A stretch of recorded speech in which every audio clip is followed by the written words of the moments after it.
How to log into Novobanco Portugal online banking. So hey everyone, welcome back to the channel. So in this video I'm going to show you how you can log into your Novobanco, that is a Portugal online banking. So first of all, you need to open a new browser tab and search for Novobanco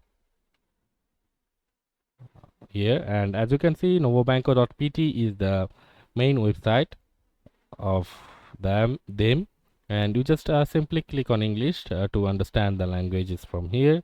And after that, there is multiple options you can see from here, and you just have to simply click on the login option from here, and after that it will redirect you to the login page, and you just simply need to give them the credentials they will require.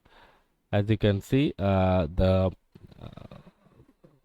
bank account number, and the pin. You have to just give the bank account number and then the pin, and after giving the pin, it will directly try to log in to your account.